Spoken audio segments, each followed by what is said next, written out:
The Chanson, geste, Old French for song of heroic deeds, is a medieval narrative, a type of epic poem that appears at the dawn of French literature. The earliest known poems of this genre date from the late 11th and early 12th centuries, before the emergence of the lyric poetry of the trouvères and the earliest verse romances. They reached their apogee in the period 1150 to 1250. Composed in verse, these narrative poems of moderate length were originally sung, or recited, by minstrels or jongleurs. More than 100 chansons de geste have survived in around 300 manuscripts that date from the 12th to the 15th century. Origins. Since the 19th century, much critical debate has centered on the origins of the chansons de geste, and particularly on explaining the length of time between the composition of the chansons in the actual historical events which they reference. The historical events the chansons allude to occur in the 8th through 10th centuries, yet the earliest chansons we have were probably composed at the end of the 11th century. Only 3 chansons de geste have a composition that incontestably dates from before 1150, the Chanson de Guillaume, the Song of Roland and Gourmand et Simbart. The first half of the Chanson de Guillaume may date from as early as the 11th century. Gourmand et Simbart may date from as early as 1068, according to one expert, and the Song of Roland probably dates from after 1086 to c. 1100.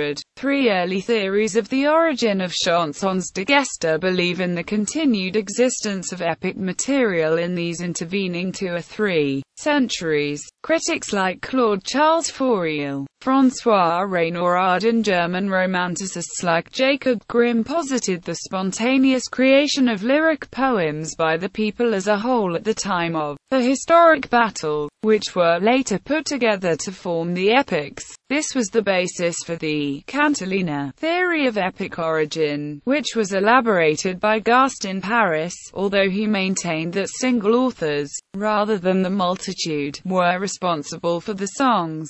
This theory was also supported by Robert Fortier and by Élie Gautier. At the end of the 19th century, P.O. Rajner, seeing similarities between the chansons de geste and Old Germanic, Merovingian tales, posited a Germanic origin for the French poems. A different theory, introduced by the medievalist Paul Meyer, suggested the poems were based on old prose narrations of the original events. Another theory, developed by Joseph Bédier, posited that the early chansons were recent creations, not earlier than the year 1000, developed by singers who, emulating the songs of saints' lives sung in front of churches, created epic stories based on the heroes whose shrines and tombs dotted the great pilgrimage routes. As a way of drawing pilgrims to these churches, critics have also suggested that knowledge by clerics of ancient Latin epics may have played a role in their composition. Subsequent criticism has vacillated between traditionalists and individualists, but more recent historical research has done much to fill in gaps in the literary record and complicate the question of origins. Critics have discovered manuscripts,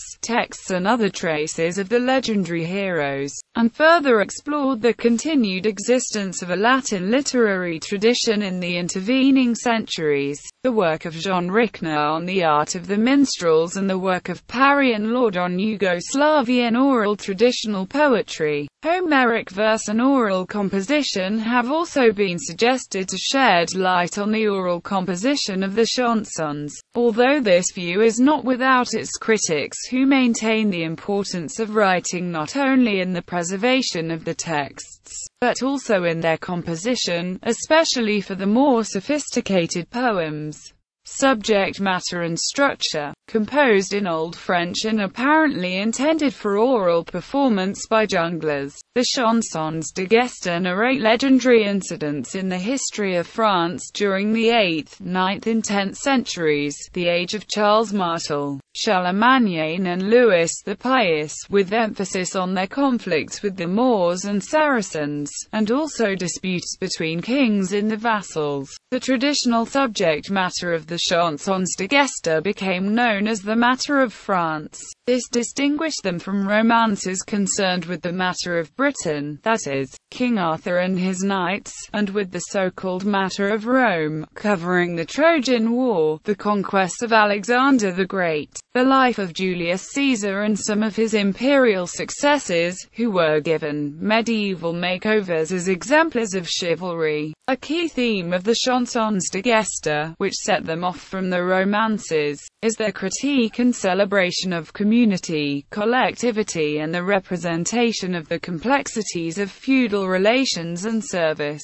The subject matter of the chansons evolved over time, according to public taste. Alongside the great battles and scenes of historic prowess of the early chansons, there began to appear other themes. Realistic elements and elements from the new court culture began to appear. Other fantasy and adventure elements, derived from the romances, were gradually added. Giants, magic, and monsters increasingly appear among the foes along with Muslims. There is also an increasing dose of Eastern adventure, drawing on contemporary experiences in the Crusades. In addition, one series of chansons retells the events of the First Crusade and the first years of the Kingdom of Jerusalem. The conflicts of the 14th century brought a renewed epic spirit and nationalistic fervor to some chansons de geste. The poems contain an assortment of character types, the repertoire of valiant hero, brave traitor, shifty or cowardly traitor, Saracen giant, beautiful Saracen princess, and so forth.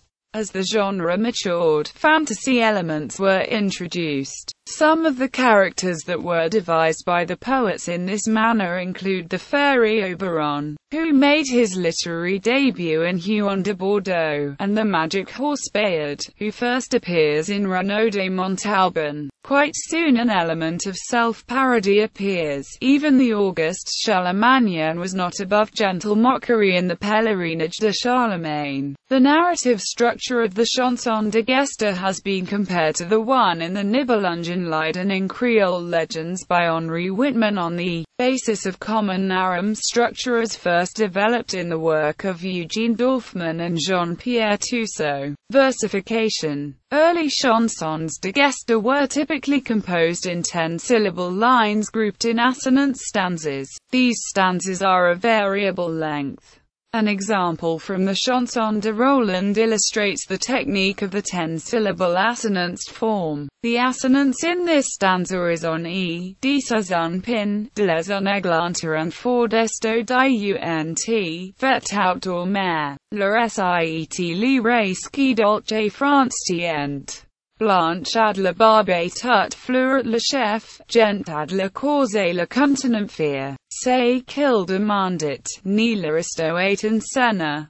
Under a pine tree, by a rose bush, there is a throne made entirely of gold. There sits the king who rules sweet France. His beard is white, with a full head of hair. He is noble in carriage, and proud of bearing. If anyone is looking for the king, he doesn't need to be pointed out. Later chansons were composed in monorhyme stanzas, in which the last syllable of each line rhymes fully throughout the stanza. Later chansons also tended to be composed using Alexandrines lines, instead of 10-syllable lines. The following example of the 12th syllable rhymed form is from the opening lines of Les Che Acute Tifs, a chanson in the Crusade Cycle. The rhyme is on I, or son fuit corborans tos les plains de Shuri, Nuren main K. E. Warsn sarcon pani. Certain portabrohades, the student de Percy, en le restore l'avoir mortilleris P4B. Les bons dus godefroy sur la chier hardy tres devant anthio so ens en la prairie. so Corbaran escaped across the plains of Syria. He took only 2 kings in his company. He carried away Brodhadus, son of the Sultan of Persia, who had been killed in the battle by the clean sword of the brave-spirited good Duke Godfrey right in front of Antioch, down in the meadow. These forms of versification were substantially different than the forms found in the Old French verse romances, which were written in octosyllabic, rhymed couplets. Composition and performance. The public of the Chansons.De, the late public of the 11th to the 13th centuries, was largely illiterate, except for members of the great courts and smaller noble families. Thus, the chansons were primarily an oral medium. Opinions vary greatly on whether the early chansons were first written down and then read from manuscripts or memorized for performance, or whether portions were improvised, or whether they were entirely the product of spontaneous oral composition and later written down. Similarly, scholars differ greatly on the social condition and literacy of the poets themselves. Were they cultured clerics or illiterate jongleurs working within an oral tradition? As an indication of the role played by orality in the tradition of the Chanson.De, lines and sometimes whole stanzas, especially in the earlier examples, are noticeably formulaic in nature, making it possible both for the poet to construct a poem in performance and for the audience to grasp a new theme with ease. Scholarly opinions differ on the exact manner of recitation, but it is generally believed that the Chansons.De were originally sung by poets, minstrels or jongleurs, who would sometimes accompany themselves, or be accompanied, on a vielle, a medieval fiddle played with a bow. Several manuscript texts include lines in which the jongleur demands attention, threatens to stop singing, promises to continue the next day, and asks for money or gifts. By the middle of the 13th century, singing had probably given way to recitation. It has been calculated that a reciter could sing about 1,000 verses an hour and probably limited himself to 1,000 to 1,300 verses by performance, making it likely that the performance of works extended over several days. Given that many chansons from the late 12th century on extended to over 10,000 verses or more, it is conceivable that few spectators heard the longest works in their entirety, while poems like the Song of Roland were sometimes heard in public squares and were no doubt warmly received by a broad public. Some critics caution that the chansons should probably not be characterized as popular literature, and some chansons appear particularly tailored for an audience of aristocratic, privileged or warrior classes. The poems themselves, more than 100 Chansons.De have survived in around 300 manuscripts that date from the 12th to the 15th century. Several popular chansons were written down more than once in varying forms. The earliest chansons are all anonymous. Many later ones have named authors. By the middle of the 12th century, the corpus of works was being expanded principally by cyclization, that is to say by the formation of cycles of chansons attached to a character or group of characters, with new chansons being added to the ensemble by singing of the earlier or later adventures of the hero, of their youthful exploits, the great deeds of their ancestors or descendants, or their retreat from the world to a convent, or attached to an event. About 1215, Bertrand de Bassouribe, in the introductory lines to his Geste de Vienne, subdivided the matter of France,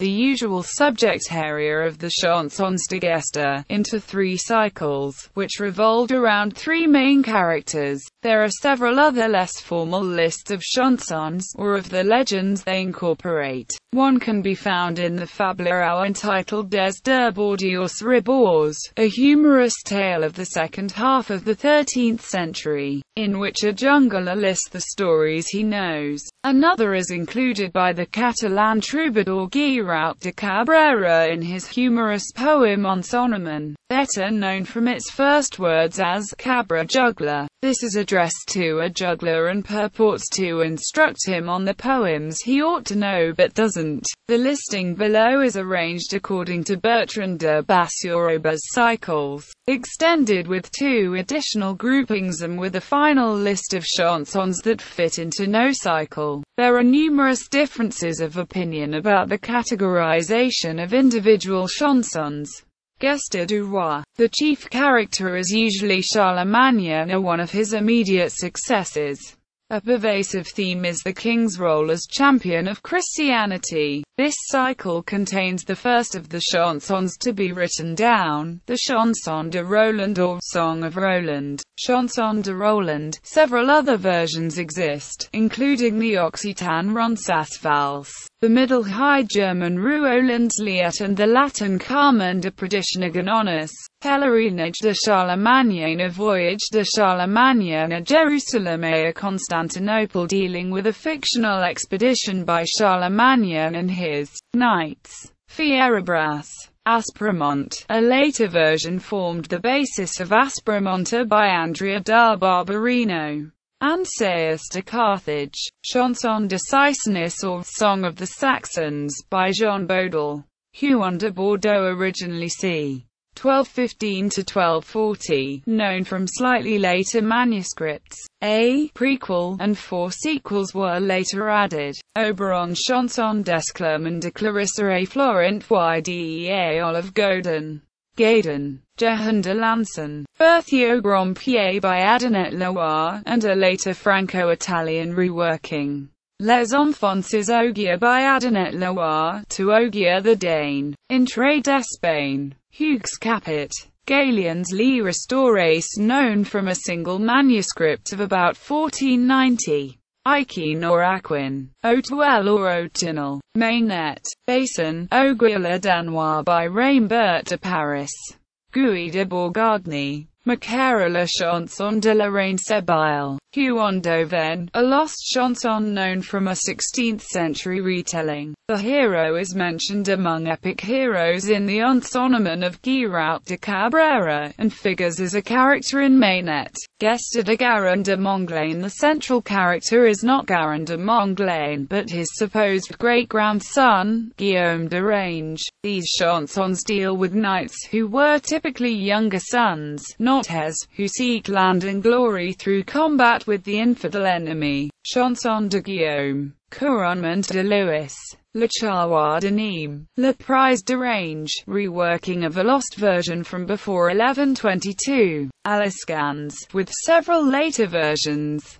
Le Bataille Loquifer by Graindor de Brie. Le Moniage Rainois by Graindor de Brie. Faux de Candy, by Herbert Leduc of Damartin. Simon de Pouilly or Simon of Apulia. Fictional Eastern adventures. The hero is said to be a grandson of Garin de Montglain. Flauvent. The hero is a son of Merovingian King Clovis I. Imeri de Narbonne by Bertrand de Bassourbe. Gerard de Vienne by Bertrand de Bassourbe, also found in a later shorter version alongside Tenort de Bulander and Rainier de Gênes. Les Enfances Garin de Montglain. Garin de Montglain. Henort de Bulander, a fragment of the 14th century in a later version. Rainier de Gênes. Les Enfances Guillaume. Les Narbonnais, in 2 parts, known as Le Département des Enfants Imeri, Le Siege de Narbonne. Les Enfances Vivian. Le Covenant Vivian et la Chevalerie Vivian. Le Siege de Barbastre. Beauvone de Camarcus, reworking by Adenet Loire of the Siege de Barbastre. Guibert d'Andrines. Le Prise de Cordres. Le Mortimerie de Narbonne. Les Enfances Rainier. Le Moniage Guillaume. Geste de Dune de Mayence. This cycle concerns traitors and rebels against royal authority. In each case the revolt ends with the defeat of the rebels and their eventual repentance. Gourmand et Isambart. Gerard de Roussillon. The hero Gerard de Roussillon also figures in Gerard de Vienne, in which he is identified as the son of Garin de Montglain. There is a later sequel, Aubry le Bourgoing. Renaud de Montalban et les Quatre Fils Simon. Raoul de Cambrai, apparently begun by Berthollet, existing version from end of 12th century. De Mayence, de Nanteuil, current in the second half of the 12th century, now known only in fragments which derive from a 13th century version. To this several sequels were attached. d'Avignon, probably composed between 1195 and 1205. The fictional heroine is first married to Garnier de Nanteuil, who is son of Dune de Nanteuil and grandson of Dune de Mayence. After Garnier's death she marries the Saracen Ganna, Guy de Nanteuil, evidently popular around 1207 when the troubadour Raimbout de Vaqueros mentions the story. The fictional hero is son of the heroine of d'Avignon, Tristan de Nanteuil. The fictional hero is son of the hero of Guy de Nanteuil. Paris La Duchesse. The fictional heroine is daughter of the heroine of d'Avignon. Exiled from France, she gives birth to a son, Hugues, who becomes king of Hungary. Magister Vivian Lamachauer de Montbranc. Lorraine Cycle. This local cycle of epics of Lorraine traditional history, in the late form in which it is now known, includes details evidently drawn from Huon de Bordeaux and Ogier le Danois, Garin le Lorraine, Herbis de Metz, Gerbet de Metz, and Sayus Fils de Gerbet. Crusade Cycle not listed by Bertrand de Bassouribe. This cycle deals with the First Crusade and its immediate aftermath. Chanson d'Antioche, apparently begun by Richard Le Pellerin c. 1100, earliest surviving texts by Grandeur-de c. 1180, expanded version 14th century. Les Acute Tifs telling the adventures of the poor crusaders led by Peter the Hermit. The hero is Harpin de Bourges. The episode was eventually incorporated, c. 1180, by Grandeur-de in his reworking of the Chanson d'Antioche. Matabron tells the story of old Matabron and of the great-grandfather of Godefroy de Bouillon. Le Chevalier au Cygne tells the story of Elias, grandfather of Godefroy de Bouillon. Originally composed around 1192, it was afterwards extended and divided into several branches. Les Enfances Godefroy, or Childhood Exploits of Godefroy, tells the story of the youth of Godefroy de Bouillon and his three brothers. Chanson de Jérusalem, La Mort de Godefroy de Bouillon, quite unhistorical, narrates Godefroy's poisoning by the Patriarch of Jerusalem, Baudouin de Sebourg. Bâtard de Bouillon. Others Gourmand Hayesambart, Amy A. Emile, followed by a sequel, Jourdain de Blay, Buva de Hanston, and a related poem, Dora la Bretonne, whose putative Old French version is lost. The story is known from an Occitan version of c. 1200, Iger et Morin. Aimala Acute Tif, a lost chanson. Aiol. Thessaios de Cologne, possibly a romance. The chansons de geste reached their apogee in the period 1150 to 1250. By the middle of the 13th century, public taste in France had begun to abandon these epics, preferring, rather, the romances. As the genre progressed in the middle of the 13th century, only certain traits remained to set the chansons apart from the romances. The 15th century saw the cycles of chansons converted into large prose compilations. Yet, the themes of the epics continued to exert an influence through the 16th century.